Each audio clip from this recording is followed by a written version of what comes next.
I share this with everyone here because it's on the top of people's mind. Real estate is probably the number one thing on people's mind right now. We have to remember that in Canada, real estate and the industry around it represent almost 44% of our GDP. That's a huge chunk of our GDP. Just so you know, you have a number to compare it to.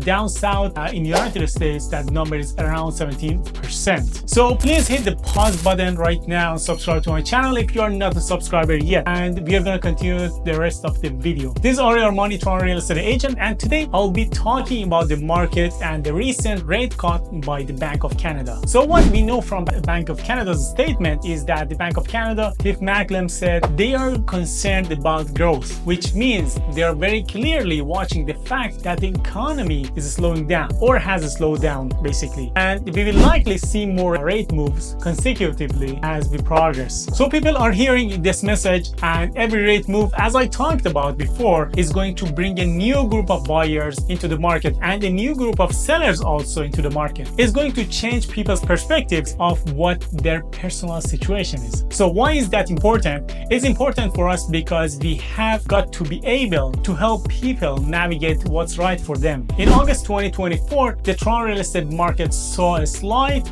decrease in sales activity compared to the same month last year. Number of home sales in the GTA were down by 5.3% year over year, 4,975 transactions, down from 5,251 transactions in August 2023. So we had a relatively slower August. And if we look at the new listings, the number of new listings increased by 1.5% year over year, reaching 12,547 listings. However, on a seasonally adjusted basis, new listings decreased slightly from the previous month. So despite the decline in sales, new listings rose slightly by 1.5%, indicating a steady supply in the market. Now let's take a look at the price trends. The average home price in the GTA edged lower by 0.8% from last year to $1,074,000. To be exact, $1,074,425 in August 2024. So if you look at the condo market, the numbers are more interesting. Before going to the numbers, I can tell you this. Right now is the time that buyers can scoop some good deals. The condo market is still in a buyer's market with an inventory level of almost 5.9 months of inventory, which you already know if you have been following my videos. Basically, I can tell you anything about 4 months of inventory is considered the buyer's market. So just so you know, the average price of a condo in Toronto is $674,000. Now let's get back to the rates. The market is experiencing a shift influenced by economic factors such as interest rates and inflation. With the Bank of Canada's recent rate cut announced on September 4th,